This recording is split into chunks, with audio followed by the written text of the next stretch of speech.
আসসালামু আলাইকুম। আমাদের আজকে আলোচনার টপিক হচ্ছে angina pectoris and this is our second video of ischaemic heart disease. এবং এখানে আমরা অ্যানজাইনা পেক্টোরিসের ডেফিনেশন, প্যাথোলজি অ্যান্ড কজেস, কী কী ক্লিনিক্যাল ফাইন্ডিংস আছে, কী কী ডায়াগনস্টিক ক্রাইটেরিয়া, ইনভেস্টিগেশন অ্যান্ড হচ্ছে ম্যানেজমেন্টে কী কী আমরা ইউজ করি সেটা নিয়ে আলোচনা করার চেষ্টা করবো ইনশাল্লাহ।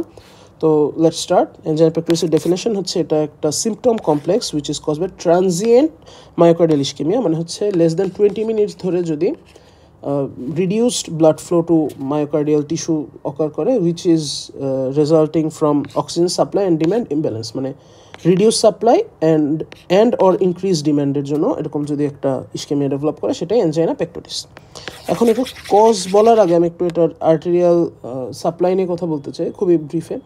এটা যদি আমাদের হার্ট হয়, এই হচ্ছে এওটা বের হইতেছে ফ্রম লেফট ভেন্ট্রিকল। এই এওটার রুটে একটা সাইনাস আছে যেটা নাম হচ্ছে সাইনাস অফ ভ্যালসালভা। সাইনাস অফ ভ্যালসালভা থেকে হচ্ছে করোনারি আর্টারিজ বের হয়, যেটা হচ্ছে আমাদের মায়োকার্ডিয়ামকে সাপ্লাই দেয়। কোনো কারণে যদি আমাদের এই এওটাতে কোনো সমস্যা হয়, যেটা এওটার ফ্লো থেকে আলটিমেটলি আমাদের করোনারি আর্টারিতে ব্লাড ফ্লো যেতেছে, সো এওটাতে কোনো ডিজিজ হলে অথবা করোনারি আর্টারিতে যদি কোনো ডিজিজ হয় তাহলে হচ্ছে আমাদের ইসকেমিয়া ডেভেলপ করতে পারে, মায়োকার্ডিয়াল টেম্পোরারি একটা ইসকেমিয়া। এই জন্য হচ্ছে অ্যানজাইনা পেক্টোরিস ডেভেলপ করতে পারে। এখন এওটার কী কী সমস্যা থাকতে পারে? এওটাতে হতে পারে এওটাইটিস হয়েছে, এওটাতে ইনফ্লামেশন হয়েছে, যেটা হচ্ছে মেনলি সিফিলিসে দেখা যায়। আর মোর কমনলি যেটা অ্যাথেরোস্ক্লেরোসিস, আমরা ফার্স্ট ভিডিওতে বলছি যে অল সিএডির জন্য অ্যাথেরোস্ক্লেরোসিস দায়ী। সো অ্যাথেরোস্ক্লেরোসিসের জন্য যদি অবস্ট্রাকশন হয় তার জন্য হচ্ছে অ্যানজাইনা ডেভেলপ করতে পারে। নাম্বার 3, যদি কোনো ফাংশনাল স্টেনোসিস থাকে, এই ধরলাম হচ্ছে আমাদের আর্টারি, করোনারি এওটার যে ভালভের স্টেনোসিস হয়েছে, সো এওটিক স্টেনোসিসের জন্য সমস্যা হতে পারে। আরেকটা হচ্ছে এটা যদি হার্ট আঁকি, এই হচ্ছে আমাদের লেফট চেম্বার, আর এই হচ্ছে আমাদের এওটা। যদি কোনো কারণে একটা ফাংশনাল এওটিক স্টেনোসিস হয়, যেটাকে বলে হচ্ছে হাইপারট্রফিক অবস্ট্রাকটিভ কার্ডিওমায়োপ্যাথি, এরকম তারা হচ্ছে এরকম লুমেনটা ছোটো করে ফেলছে, সো ব্লাডটা এসে এরকম একটা ব্যানানা শেপ চেম্বারে আসে, এসে অল্প ব্লাড যেতে পারে, মানে নর্মালি যে এরকম একটা ফুল জায়গা ছিল, ফুল জায়গাটা থাকতেছে না, এটা এরকম অবস্ট্রাক্টেড হয়ে যেতেছে, সো এটা ফাংশনালি একটা এওটিক স্টেনোসিস হিসেবে কাজ করতেছে। এইটা হচ্ছে আমাদের হাইপারট্রফিক অবস্ট্রাকটিভ কার্ডিওমায়োপ্যাথিটা একটা কজ হতে পারে। সো এওটা রিলেটেড এই 4টা কজ আমরা মাথায় রাখি। এখন হচ্ছে আমাদের করোনারি আর্টারিতে কী সমস্যা হতে পারে? করোনারি আর্টারিতে হচ্ছে একটা ইডিওপ্যাথিক একটা স্প্যাজম ডেভেলপ করতে পারে, করোনারি আর্টেরিয়াল স্প্যাজম, যেটাকে প্রিন্স মেটালস অ্যানজাইনা বলে। এবং এটার ইন্টারেস্টিং ফিচার হচ্ছে এটা এসটি এলিভেশন দেখা যায় ইসিজিতে। এছাড়া হচ্ছে এটা একটু টু নোট, যেটাকে সিনড্রোম এক্স বলে। এক্ষেত্রে হচ্ছে এরকম অ্যানজাইনা, এক্সারশনাল অ্যানজাইনা ডেভেলপ করে, বাট করোনারি এনজিওগ্রাফি, যেটা হচ্ছে আমাদের ইনভেস্টিগেশন অফ চয়েস, এখানে কোনো প্যাথোলজি দেখা যাচ্ছে না। কিন্তু আবার ইটিটি, যেটা এক্সারসাইজ টলারেন্স টেস্ট, এখানে আবার ফিচার্স অফ ইসকেমিয়া ডেভেলপ করতেছে। সো ক্লিনিক্যাল ফিচার পাইতেছি, ইটিটিতে ফিচার পাইতেছি, বাট আমাদের যে ইনভেস্টিগেশন অফ চয়েস এনজিওগ্রাম, সেখানে আমরা কোনো প্যাথোলজি পাচ্ছি না। এটাকে সিনড্রোম এক্স বলে। সো এইরকম ইন্টারেস্টিং কজেস থাকতে পারে। এই হচ্ছে আমাদের প্যাথোলজি অ্যান্ড কজেস। এরপর আমরা ক্লিনিক্যাল ফিচার্সে আসি। ক্লিনিক্যাল ফিচার্স যেটা আমাদের ডায়াগনস্টিক ক্রাইটেরিয়া, এটা কী টাইপের চেস্ট পেইন, জেনারেল আর নন অ্যানজাইনাল। এটা আসলে আমরা যে ফার্স্ট ভিডিওতে 4টা দেখছিলাম, 4টে আমরা 5টা পয়েন্ট দেখছিলাম, সেই 5টা পয়েন্টই মোরলেস এখানে নিয়ে আসা হয়েছে, এক্সেপ্ট ব্রেথলেসনেস। সো 4টা পয়েন্ট বেসিক্যালি। তো নাম্বার 1 ছিল আমাদের সাইট, অ্যান্ড সেকেন্ডটা ছিল হচ্ছে রেডিয়েশন। এখন আমাদের সাইট ছিল সেন্ট্রাল পেইন, এবং রেডিয়েশন হচ্ছে টু নেক, জ, দেন হচ্ছে left shoulder, arms, and rarely to the back. So constricting, এটা character, constricting discomfort in centre of chest and radiation to neck, shoulder and jaw, এরকম যদি feature পাওয়া যায় সেটা হচ্ছে একটা ফিচার অফ অ্যানজাইনা। নেক্সট হচ্ছে আমাদের অ্যাগ্রেভেটিং ফ্যাক্টর ছিল 4 নম্বর ছিল রিলিভিং ফ্যাক্টর। তো অ্যাগ্রেভেটিং ফ্যাক্টর ছিল হচ্ছে এক্সারশন অর অ্যাংজাইটি, তো প্রেসিপিটেশন অন এক্সারশন। আর রিলিভিং ফ্যাক্টর ছিল হচ্ছে নাইট্রেট অর রেস্ট। সো এটা হচ্ছে আমাদের 4 নম্বর, relieve by rest or nitrate within 5 minutes. তো এই জিনিসগুলি যদি পজিটিভ থাকে, প্রত্যেকটা হচ্ছে positive feature for anginal chest pain. So যদি 3টাই পজিটিভ থাকে, এটা একটা টিপিক্যাল অ্যানজাইনাল চেস্ট পেইন। যদি 2টা পজিটিভ থাকে, তখন হচ্ছে অ্যাটিপিক্যাল অ্যানজাইনাল চেস্ট পেইন। যদি একটাও পজিটিভ না থাকে, অথবা যদি একটা পজিটিভ থাকে, সেটা আমরা নন অ্যানজাইনাল চেস্ট পেইন মনে করি। সো এটা একটা diagnostic criteria for anginal chest pain. এছাড়া আমরা আদার ফিচার্সগুলো দেখি। তো ক্লিনিক্যাল ফিচার্স দিয়ে আমরা ডায়াগনোস করে ফেললাম অ্যানজাইনা। এছাড়া এটিওলজি এবং কমপ্লিকেশন অ্যাসেসের জন্য কিছু আদার স্টেপস আছে, লাইক অন এক্সামিনেশন আমরা যদি মারমার পাই, লাইক ইজেকশন সিস্টোলিক মারমার দেখে আমরা এওরটিক স্টেনোসিস করতে পারি, অ্যাসেস করতে পারি। সো এওরটিক স্টেনোসিস এবং ফাংশনাল এওরটিক স্টেনোসিস, যেটা হচ্ছে হাইপারট্রফিক অবস্ট্রাকটিভ কার্ডিওমায়োপ্যাথি, এগুলো আমরা চেক করতে পারি। এটা আসলে কজ কি, মানে এই তো একটা স্টেনোস ভালভ আছে, এটা থেকে যখন ব্লাডটা যায় তখন একটা ধূপ করে একটা শব্দ করে। সো একটা ইজেকশন সিস্টোলিক মারমার পাওয়া যাবে ইজেকশনের সময়, ভেন্ট্রিকুলার কন্ট্রাকশনের সময় তো বের হয় ওটা দিয়ে, সেই সময় আর কি একটা মারমার পাবো আমরা। হিস্ট্রিতে আমরা হচ্ছে অ্যাথেরোস্ক্লেরোসিসের জন্য যে ইয়েগুলো কজগুলো, সেগুলো আর কি হিস্ট্রি পেতে পারি, লাইক ডায়াবেটিস আছে, হাইপারটেনশন আছে, এগুলো হচ্ছে মানে সাপোর্টিং এভিডেন্স আমাদের ডায়াগনোসিসের জন্য। তারপর হচ্ছে কমপ্লিকেশন, লেফট ভেন্ট্রিকুলার ডিসফাংশন আছে কিনা, লাইক গ্যালপ রিদম। গ্যালপ রিদমটা হচ্ছে হার্ট ফেলিয়ারে পাওয়া যায়, মানে হচ্ছে আমাদের S1, S2 অ্যান্ড S3 তিনটা যদি একসঙ্গে শোনা যায়, প্লাস হচ্ছে যদি ট্যাকিকার্ডিয়া থাকে, তাহলে হচ্ছে আমরা এটা পেতে পারি। তারপর হচ্ছে চেস্ট এক্সরেতে কার্ডিওমেগালি, এটা হচ্ছে লেফট ভেন্ট্রিকুলার ফেলিয়ারের একটা কী বলতে পারি ফিচার। সো এই ফিচারগুলো আছে কিনা, কমপ্লিকেশন ডেভেলপ করছে কিনা। তারপর হচ্ছে পেরিফেরাল আর্টেরিয়াল ডিজিজ আছে কিনা, লাইক ক্যারোটিড ব্রুই আছে কিনা, পেরিফেরাল আর্টেরিয়াল ডিজিজ আছে কিনা, এগুলো আর্টেরিয়াল ডিজিজের ফিচার আছে কিনা, এগুলো হচ্ছে ডায়াগনোসিস স্ট্যাবলিশ করার জন্য হেল্প করতেছে। তারপর আদার কোনো ডিজিজ আছে কিনা, লাইক এক্সাজারবেট অ্যানজাইনা, লাইক হচ্ছে থাইরোটক্সিকোসিস অর অ্যানিমিয়া। তো এই জিনিসগুলো হচ্ছে আমরা ক্লিনিক্যালি দেখব। দেন হচ্ছে আমরা ইনভেস্টিগেশনের জন্য যাব। ইনভেস্টিগেশনটা ইন্টারেস্টিং, ম্যাক্সিমাম কার্ডিয়াক ডিজিজের জন্য ইসিজিটা হচ্ছে ইনভেস্টিগেশন অফ চয়েস, বাট ইসিজির চেয়ে অ্যানজাইনাতে ইটিটি, এক্সারসাইজ টলারেন্স টেস্ট, বা হচ্ছে স্ট্রেস ইসিজি, মানে হচ্ছে আমরা একটা স্ট্রেসফুল সিচুয়েশনে ইসিজিটা দেখি। কারণ নর্মাল সিচুয়েশন বা রেস্টিং সিচুয়েশন অনেক সময় নর্মাল ইসিজি আসতে পারে in case of stable angina, কারণ তখন তো হচ্ছে relatively less need for blood থাকে, সো হার্টে কোনো মানে প্যাথোলজি সময় নাও ডেভেলপ করতে পারে। বাট এই যে এক্সারশনের সময় চেস্ট পেইন এবং ইসিজিতে প্যাথোলজি ডেভেলপ করতে পারে ইন কেস অফ অ্যানজাইনা, তো সেটাই আর কি এখানে লেখা। ইটিটিতে হচ্ছে আমরা এসটি ডিপ্রেশন পাবো। এটা পার্টিকুলারলি হচ্ছে planer or down sloping ST depression. মানে কি, এটা আমাদের যদি ইসিজি ওয়েভ হয়, এই PQRS, এ হচ্ছে টি। এখন এই তো হচ্ছে আমাদের QRS কমপ্লেক্স ছিল, এই এস, আর এই হচ্ছে টি। তো এখানে যদি একটা ডিপ্রেশন থাকে এরকম ডাউন স্লোপিং ডিপ্রেশন, মানে পুরো জিনিসটারই অ্যাক্সিসটা নিচে যাইতেছে, এমন হইতে পারে জিনিসটা এরকম গিয়ে এরকম, মানে এই তো আমাদের বেস লাইন, তো এরকম গিয়ে এরকম উপরে উঠেই আর কি হইতেছে। তো এটা কিন্তু ডিরেকশনটা আপওয়ার্ড, তো এটাকে আপস্লোপিং বলে। বাট আরেকটা হইতে পারে এটা হরাইজন্টাল থাকতে পারে, লাইক এরকম গিয়ে এরকম করে সোজা ছিল, দেন হচ্ছে উপরে উঠছে। সো এটা হচ্ছে হরাইজন্টাল বা প্লেনার এসটি ডিপ্রেশন। তো আমাদের ডাউন স্লোপিং বা প্লেনার হলে সেটা, যদি আবার ডিপ্রেশনটা greater than 1 millimetre on ECG পাওয়া যায়, সেটা হচ্ছে ইন্ডিকেটিভ অফ ইসকেমিয়া। যদি না হয়, যদি এরকম আপস্লোপিং ভ্যারাইটিটা পাওয়া যায়, লাইক এই যে এরকম যদি পাওয়া যায়, সেই ক্ষেত্রে হচ্ছে এটা নন স্পেসিফিক ফর অ্যানজাইনা। এটা ডাইগক্সিন থেরাপি, লেফট ভেন্ট্রিকুলার হাইপারট্রফি, দেন হচ্ছে বান্ডল ব্রাঞ্চ বক, উলফ পার্কিনসন হোয়াইট সিনড্রোম, এইসব কেসেসে আর কি এই ইটিটিতে এইটা পাওয়া যেতে পারে।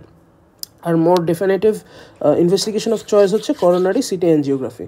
এই ক্ষেত্রে হচ্ছে আমাদের নাম্বার 1 কথা, কোন আর্টারিতে ব্লক হয়েছে, কারণ করোনারি আর্টারিতে অনেকগুলো ব্রাঞ্চ আছে, কোন ব্রাঞ্চে ব্লক হয়েছে বা কোন ব্রাঞ্চে আর কি প্যাথোলজি মেনলি, এটা আমরা দেখতে পারি।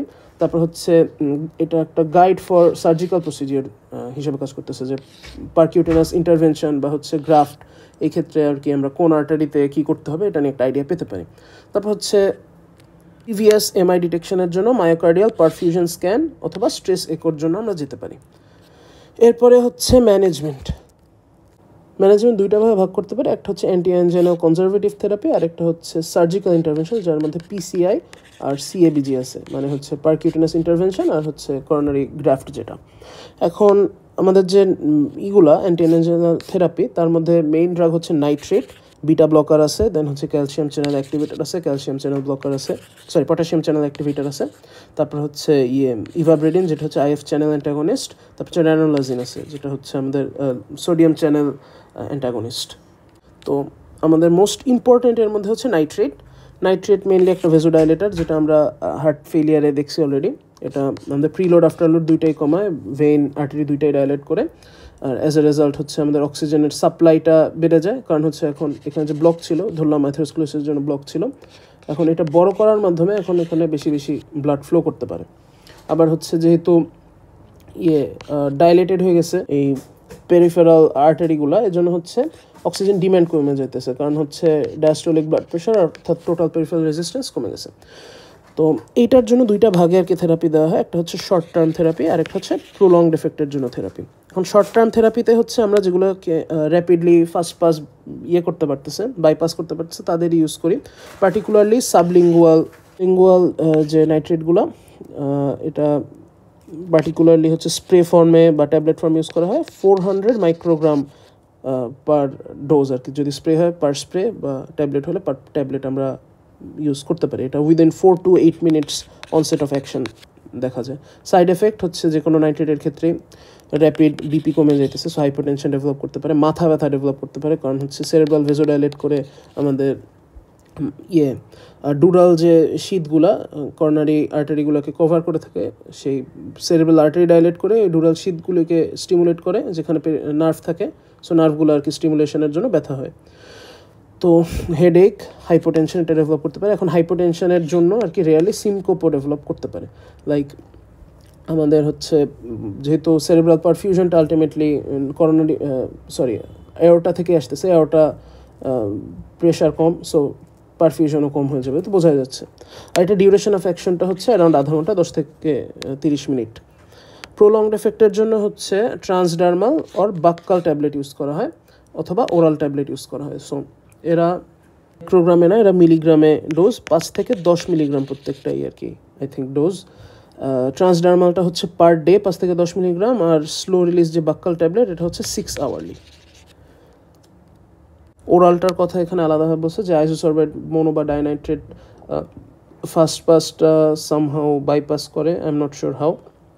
এদের অনসেট অফ অ্যাকশন হচ্ছে 45 মিনিটস টু 120 মিনিটস, মানে যতক্ষণে সাবলিঙ্গুয়াল মানে কাজ শুরু করে শেষ করে ফেলবে তারও অনেক পরে আর কি তাদের এফেক্ট শুরু করবে। ডিউরেশন অফ অ্যাকশন অনেক কম্পারেটিভলি লং, এটা 2 to 6 আওয়ার্স কাজ করবে ইন কেস অফ মোনোনাইট্রেট যেটা, এবং ডাইনাইট্রেট হচ্ছে 6 to 10 আওয়ার্স কাজ করবে। তো more or less that's it ইসে ডোজের ব্যাপারে। এখন একটা কমপ্লিকেশন ডেভেলপ করতে পারে নাইট্রেট টলারেন্স। এটা হচ্ছে দেখা যাবে যে নাইট্রেটটার প্রতি আমাদের হার্ট সেন্সিটাইজড হয়ে গেছে, সো ডোজ বাড়ানো লাগতে পারে। সো এটা অ্যাভয়েড করার জন্য হচ্ছে 6 to 8 hours of nitrate free time এটা ইনশিওর করতে হয়। এটা হচ্ছে বেস্ট অ্যাট নাইট আর কি। এর একটা সমস্যা হচ্ছে মানে একটা কী বলবো, এটা ইরিটেশন হচ্ছে নকটার্নাল অ্যানজাইনা ডেভেলপ করতে পারে। তার ক্ষেত্রে হচ্ছে ট্রান্সডার্মাল জিটিএন ইউজ করে আর কি, মানে একদম 24 ঘন্টা এটা চলতে থাকে। সো এই ট্রান্সডার্মালটা ইউজ করলে এটা বাইপাস করা যায়, এই নকটার্নাল অ্যানজাইনাটা। ওকে, তো এই গেল আমাদের নাইট্রেট নিয়ে। এরপর হচ্ছে বিটা ব্লকার হচ্ছে আমাদের পুরো সিম্প্যাথেটিক নার্ভাস সিস্টেমটাকে করে দেয়, শাটডাউন করে দেয়। সো আমাদের হার্ট রেট কমে যাবে, ফোর্স অফ কন্ট্রাকশন কমে যাবে, ব্লাড প্রেশার কমে যাবে। সো ওভারঅল অক্সিজেন ডিম্যান্ডটা কমে যেতেছে, কম পাম্প করা লাগতেছে হার্টের, কারণ রেটই কম। সো একটা রিলিফ হার্টের। ডোজেসটা আমরা ওইখানে পড়ে ফেলছিলাম হার্ট ফেলিয়ারে। যদি একটু আমি রিক্যাপ করি, বিজোপ্রোলল যেটা হচ্ছে র্যামিপ্রিলের সেম ডোজ ছিল, সেটা 2.5 মিলিগ্রাম ডেইলি আমাদের স্টার্টিং ডোজ ছিল, এবং আমাদের মেনটেনেন্স ডোজ হচ্ছে 10 মিলিগ্রাম পার ডে। তারপর হচ্ছে মেটোপ্রোলল ছিল আমাদের 25 মিলিগ্রাম টুয়াইস ডেইলি, এবং এটা হচ্ছে 20 মিলিগ্রাম হচ্ছে আমাদের twice daily dose, maintenance dose. তারপর হচ্ছে কার্ভেডিলল ছিল, এটা একটু অন্যরকম ছিল অন্য এইগুলো থেকে। এটা হচ্ছে 3.125 মিলিগ্রাম টুয়াইস ডেইলি ছিল, এবং এটা হচ্ছে maintenance dose 25 milligram twice daily. তো এই আমাদের ডোজ মুছে দিই একটু। এটা কি সাইড এফেক্ট থাকতে পারে? ব্রঙ্কোস্প্যাজম থাকতে পারে অ্যাজমেটিক পেশেন্টের ক্ষেত্রে, তো অ্যাজমার প্রিসিপিটেট করতে পারে। তারপর হচ্ছে ভেজোস্প্যাজম রিভেট করতে পারে in case of coronary artery, so Prinzmetal অ্যানজাইনার ক্ষেত্রে, বা যদি অ্যাথেরোস্ক্লেরোসিস থাকে অবস্থা আরও খারাপ হবে। আর অ্যাব্রাপ্ট উইথড্রল হলে হচ্ছে কিছু সাইড এফেক্ট দেখা যায়, লাইক হচ্ছে ওয়ার্সনিং অ্যানজাইনা অথবা অ্যারিথমিয়া। এই আমাদের বিটা ব্লকার গেল। এরপর হচ্ছে calcium channel blocker similar to beta blocker কাজ করে, বিপি এবং ফোর্স অফ কন্ট্রাকশন কমায়, অক্সিজেন ডিম্যান্ড কমায়। এটা ডোজ এখানে দেওয়া আছে। মোস্ট ইম্পর্ট্যান্ট আমাদের লাগে হচ্ছে অ্যামলোডিপিন হচ্ছে 2.5 milligram to 10 milligram per day as per need use করা যায়। এটা হচ্ছে লং অ্যাক্টিং। এছাড়া প্রিভিয়াসলি ইউজ করা হয়তো নিফেডিপিন 5 to 10 মিলিগ্রাম, আবার হচ্ছে নিকারডিপিন 20 থেকে 40। তো এইভাবে আমরা মনে রাখতে পারি, 5 থেকে 20 হচ্ছে নিফেডিপিন, আর 20 থেকে 40 হচ্ছে নিকারডিপিন। দুইটাই হচ্ছে 8 আওয়ারলি, এবং এই দুইটারই সাইড এফেক্ট হচ্ছে আচ্ছা, নিফেডিপিনের ক্ষেত্রে হচ্ছে রিফ্লেক্স ট্যাকিকার্ডিয়া, নিকার্ডিপিনের ক্ষেত্রে হচ্ছে মায়োকার্ডিয়াল ডিপ্রেশনটা তুলনামূলক কম হয়, সো এটা less effective in that sense. আর একদিক থেকে হচ্ছে এটা ভালো যদি মানে মানে বেশি ডিপ্রেস করে ফেললে তো আবার সমস্যা। অ্যামলোডিপিন ভালো ছিল, এটা লং অ্যাক্টিং ছিল। ভেরাপামিল এটা আবার হচ্ছে 40 থেকে 80, আমরা আরও মনে রাখতে পারি। সো 40 থেকে 80 হচ্ছে ভেরাপামিল, এটাও 8 আওয়ারলি। সো আমরা নিফেডিপিন, নিকার্ডিপিন এবং ভেরাপামিল এটা একসাথে মনে রাখতে পারি ডোজগুলো। এটার সাইড এফেক্ট হচ্ছে এটা একটু non specific, so constipation develop করতে পারে, এবং বাট এটার সুবিধা হচ্ছে very important anti arrhythmic action. এটা জিজ্ঞেস করা হইতে পারে যে অ্যান্টি অ্যারিথমিক প্রপার্টি কোন কোন ক্যালসিয়াম চ্যানেল ব্লকার আছে। এগুলো হচ্ছে নন ডিএইচপি যেগুলো আছে, ভেরাপামিল এবং ডিলটায়াজাম, এদের ক্ষেত্রে অ্যান্টি অ্যারিথমেটিক প্রপার্টিজ পাওয়া যায়। তো একবার আমরা ডিলটায়াজামেও চলে আসি, এটা আবার 60 to 120 সবচেয়ে বেশি ডোজ, 8 আওয়ারলি এটা। এবং আরেকটা কথা আমি বলতে ভুলে গেছি যে ভেরাপামিল এটা মনোথেরাপি হিসেবে ইউজ করা যেতে পারে। তো এই হচ্ছে আমাদের ক্যালসিয়াম চ্যানেল ব্লকার নিয়ে সাইড এফেক্ট। মোটামুটি অন্য অন্যগুলোর মতোই এখানে স্পেশাল সাইড এফেক্ট হচ্ছে peripheral oedema, ankle oedema particularly দেখা যেতে পারে। এছাড়া রিফ্লেক্স ট্যাকিকার্ডিয়া দেখা যেতে পারে লাইক বিটা ব্লকার্স, এবং বিটা ব্লকারের সঙ্গে ইউজ করলে আরও increase chance of reflex tachycardia. তাছাড়া যেহেতু ভেজোডাইলেটরেরা হেডেক, ফ্লাশিং, ডিজিনেস এগুলো আর কি থাকতে পারে। ফ্লাশিং হচ্ছে কিউটিনাস ভেসেলগো ডাইলেশনের জন্য, হেডেক হচ্ছে সেরেব্রাল ভেসেলগো ডাইলেশনের জন্য, এবং হেডেকের জন্য ডিজিনেস হতে পারে। ও ডিজিনেস ইসের জন্য হতে পারে, সিনকোপের জন্য হতে পারে। তো এই গেল আমাদের ক্যালসিয়াম চ্যানেল ব্লকার। এরপরগুলো less important. Calcium channel activator যেরকম নিকোরেন্ডিল, এটা একটা ভেজোডাইলেটর, এটার সুবিধা হচ্ছে নাইট্রেট টলারেন্স থাকে না। দেন হচ্ছে ইভাব্রেডিন, এটা আমরা হার্ট ফেলিয়ারে পড়ছি, 2.5 to 5 মিলিগ্রাম 12 আওয়ারলি, মানে টুয়াইস ডেইলি। এটার হচ্ছে ডোজ, স্টার্টিং ডোজ। এটা আমাদের আয়ন চ্যানেল মডুলেট করে, এসএনওডে হার্ট রেট কমায়, এবং হার্ট ফেলিয়ার এটা সেফ, আগেই আমরা জানি। র্যানোলাজিন হচ্ছে লেট সোডিয়াম কারেন্ট কমায়, ক্যালসিয়াম ফ্লাক্স এবং ভেসাল টোনের উপর এফেক্ট রাখে, এবং স্টার্টিং ডোজ হচ্ছে 375 মিলিগ্রাম টুয়াইস ডেইলি। তো এই হচ্ছে আমাদের কী কী ড্রাগ থেরাপি আছে সেটা একটু ইন ব্রিফ আমরা দেখে ফেললাম। এরপর হচ্ছে আমাদের নন ফার্মাকোলজিক্যাল অপশনস কী কী আছে। তো সার্জারিক্যাল প্রসিজিওরের মধ্যে একটা ইম্পর্ট্যান্ট হচ্ছে পিসিআই, পারকিউটেনাস করোনারি ইন্টারভেনশন। এখন পারকিউটেনাস করোনারি ইন্টারভেনশনের কথা হচ্ছে অ্যাওর্টার একটা ব্রাঞ্চ হচ্ছে আমাদের ফিমোরাল আর্টারি। এখন ফিমোরাল আর্টারির মধ্যে থেকে এরকম করে একটা স্টেন্ট পাঠানো হয় অ্যাওর্টা পর্যন্ত, যেখানে দেখানো হয়েছে এই অ্যাওর্টা পর্যন্ত স্টেন্টটা পাঠায়, মানে এনজিওগ্রাফিতে আমরা যে ভেসেলটা দেখছি যে অক্লুশন আছে সেইখান পর্যন্ত এই স্টেন্টটা নেওয়া হয়। এই যে এখানে আর কি ভিজুয়ালাইজ করা হয়েছে, স্টেন্টটা এই স্টেনোজড ভেসেল পর্যন্ত নেওয়ার পর এখানে একটা বেলুন অ্যাটাচ থাকে এই ইসের সাথে, এই ওয়্যারটার সাথে। তো এই ওয়্যারটার যে বেলুনটা এটা ইনফ্লেট করা হয়, সো ইনফ্লেট করে জিনিসটা ফুলে গেল, ফুলে হচ্ছে এখানে যে ব্লকটা ছিল ব্লকটা ঠিক হয়ে গেল। এখন এই বেলুনের সঙ্গে একটা স্টেন্ট মানে একটা জালের মতো অ্যাটাচ থাকে, যেটা হচ্ছে ভেসেলটাকে ফিক্সড অবস্থায় রাখে, যে পরের ছবিতে দেখা গেছে। সো এই বেলুনটা পরে সরিয়ে ফেলা হয় এবং হচ্ছে এই স্টেন্টটা জায়গা মতো লাগাই দেওয়া হয়। সো এই স্টেন্টটা ফার্দার যেন ভেসেলটা আবার এরকম ছোটো না হয়ে যায় সেটা এনশিওর করে আর্টিফিশিয়ালি। তো এই হচ্ছে আমাদের পারকিউটেনাস করোনারি ইন্টারভেনশন। একটা অল্টারনেটিভ আমাদের হচ্ছে করোনারি আর্টারি বাইপাস গ্রাফটিং। মানে এমন যদি অবস্থা হয় যে পুরো অক্লুশন হয়ে গেছে, এখান দিয়ে আর স্টেন্ট যাবেই না, তখন হচ্ছে আমরা একটা বাইপাসের সিস্টেম করি। লাইক এখানে তো ব্লক, তো এখান থেকে যেন যাওয়া না লাগে এই জন্য এইখানে আরেকটা আমরা লেস নেসেসারি একটা ভেসেল এখানে লাগাই দিতে পারি। কমনলি এখানে যে উদাহরণে দেওয়া হয়েছে কমনলি ইউজড হচ্ছে স্যাফেনাস ভেইন আর হচ্ছে ইন্টারনাল মেমোরি আর্টারির বাইপাস গ্রাফট। তো এরকম করে যেখানে দরকার, যেরকম এইখানে দেখানো হয়েছে এই জায়গাটায় হচ্ছে একটা ব্লকড আর্টারি আছে, এই জায়গায় একটা ব্লকড আর্টারি আছে। সো এই দুইটাকে বাইপাস করার জন্য এখানে স্যাফেনাস ভেইনটা লাগাই দিছে, আর এইখানে হচ্ছে ইন্টারনাল মেমোরি আর্টারিটা লাগাই দিছে। সো এই যে অ্যাওর্টা থেকে পারফিউশন হয়ে এই জায়গায় না যায়, এই জায়গাটার যে ডিস্টালি এই জায়গাটা এখান থেকে যাইতেছে, কারণ এখানে তো বেশি রেজিস্ট্যান্স, সো ব্লাড ফ্লো এখান থেকে প্রপারলি হবে না। তো এই জায়গা থেকে গিয়ে ঠিকই যেখানে দরকার সেখানে ফ্লো হইতেছে, এই জায়গায় গিয়ে ব্লাড না গিয়ে এখান থেকে করা। সো এইখান থেকে গিয়ে এখানে চলে যাবে। সো প্রপারলি আর কি ব্লাড পারফিউশনটা হচ্ছে মায়োকার্ডিয়ামে। সো এই হচ্ছে আমাদের বাইপাস গ্রাফটিং, এবং এই হচ্ছে আমাদের আলটিমেটলি মোটামুটি surgical intervention, and that concludes hour discussion on angina.